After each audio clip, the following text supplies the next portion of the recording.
కరీంనగర్కి సంబంధించి తాజా పరిస్థితి. Vote studio. Right, thank you కేకే.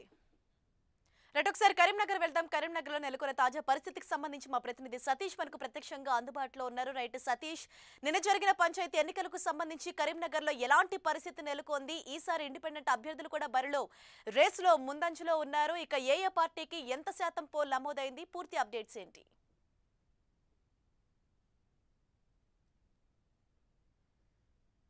హరీష, ఉమ్మడి కరీంనగర్ జిల్లాలో మొదటి దఫా ఎన్నికలు ప్రశాంతంగా ముగిశాయి. దీంతో రెండో దఫా మూడో దఫా ఎన్నికలు నిర్వహించేందుకు అధికారులు వైపు ఏర్పాటు చేస్తున్నారు. నిన్న జరిగినటువంటి గ్రామ పంచాయతీ ఎన్నికల్లో దాదాపు ఉమ్మడి కరీంనగర్ జిల్లాలో 4 జిల్లాల్లో 90% పోలింగ్ నమోదైంది. అత్యధిక శాతంగా మహిళలు ఓటు హక్కును వినియోగించుకోవడం జరిగింది. ప్రస్తుతం జరిగినటువంటి 414 గ్రామ పంచాయతీలో 31 గ్రామ పంచాయతీ ఏకగ్రీవం కాక దాదాపు 383 గ్రామ పంచాయతీలకు నిన్న రోజున ఎన్నికలు జరిగాయి. వీటిలో టీఆర్ఎస్ 268 అత్యధిక స్థానాల్లో విజయ బావుట ఎగరేసిందని చెప్పుకోవచ్చు. టీఆర్ఎస్ బలపరిచిన అభ్యర్థులంతా కూడా 268 గ్రామ పంచాయతీలో విజయం సాధించారు. అదేవిధంగా కాంగ్రెస్ సంబంధించినటువంటి అభ్యర్థులు 86 మంది విజయం సాధించగా టీడీపీ 3, బీజేపీ 4, ఇతరులు 53 మంది విజయం సాధించారు. అంతే ఇతరులు కూడా కాస్త టీఆర్ఎస్ తరఫున బలపరిచిన అభ్యర్థులంతా కూడా వారు కూడా టీఆర్ఎస్కి అనుకూలమైన అభ్యర్థులు అని చెప్పుకోవచ్చు. వారు కూడా ఇతరులను కూడా కలుపుకొని దాదాపు 300 పైగా గ్రామ పంచాయతీ సంబంధించినటువంటి అభ్యర్థులంతా కూడా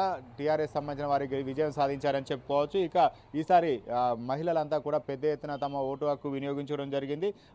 గతంలో 2013తో పోలిస్తే ఈసారి టీఆర్ఎస్ బలపరిచిన అభ్యర్థులే మెజార్టీ స్థానాల్లో విజయం సాధించారు. అదేవిధంగా ఇక ఎన్నికల సంబంధించినటువంటి అంశాలను ఒకసారి పరిశీలించినట్లయితే పెద్దపల్లి జిల్లా సంబంధించినటువంటి ముత్తారం మండలం హరిపురం గ్రామంలో ఒకే ఇద్దరు అభ్యర్థులకు సరిసమానమైన ఓట్లు రావడంతో అక్కడ బొమ్మ బొర్సు పద్ధతిలో అభ్యర్థిని ఎన్నుకోవడం జరిగింది. దీంతో ఇక్కడ టీఆర్ఎస్ సంబంధించినటువంటి సంపత్రావు విజయం సాధించాడు.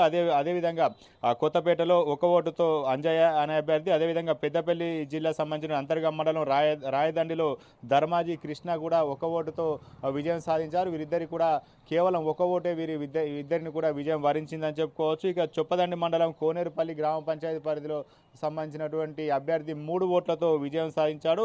ఇక అంతర్గం మండలం సోమనపల్లిలో కౌంటింగ్ ప్రక్రియ మాత్రం నిలిపివేయడం జరిగింది. ఎల్ఐఏ సంబంధించినటువంటి ఓటరు సంబంధించిన ఓటు గల్లంతు కావడంతో దీనికి సంబంధించినటువంటి ఫిర్యాదు అధికారులకు అందడంతో ఎన్నికలు ప్రస్తుతానికైతే కౌంటింగ్ ప్రక్రియ వాయిదా వేశారు.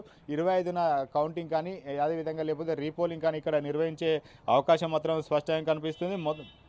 మొత్తంగా ఉమ్మడి కరీంనగర్ జిల్లాకు సంబంధించినటువంటి కరీంనగర్లో 97 గ్రామ పంచాయతీలకు ఎన్నికలు జరగా దాదాపు 60 స్థానాలు ఇక్కడ టీఆర్ఎస్ విజయం సాధించి జగిత్యాల్లో 131 స్థానాలలో 81 టీఆర్ఎస్ విజయం సాధించింది. ఇక్కడ కూడా సిరిసిల్లలో చూసినట్లయితే 80 స్థానాలకు ఎన్నికలు జరిగాయి. 55 స్థానాల్లో ఇక్కడ టీఆర్ఎస్ విజయం సాధించింది.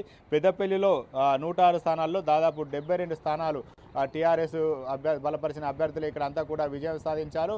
మొత్తానికి నిన్న జరిగినటువంటి గ్రామ పంచాయతీ ఎన్నికలు పార్టీలకు అతీతంగా చెప్పుకున్నప్పటికీ అభ్యర్థులంతా కూడా ఏదో ఒక పార్టీకి అనుకూలంగా ఉంటున్న పరిస్థితుల్లో మెజార్టీ స్థానాల్లో టీఆర్ఎస్ విజయం సాధించడంతో రెండో దఫా మూడో దఫా ఎన్నికల్లో కూడా మెజార్టీ స్థానాలను టీఆర్ఎస్ సంబంధించిన అభ్యర్థులే విజయం సాధించడానికి అన్ని కూడా ప్రణాళికలు సిద్ధం చేస్తున్న పరిస్థితి కనిపిస్తుంది. హరీష. Right, thank you Satish.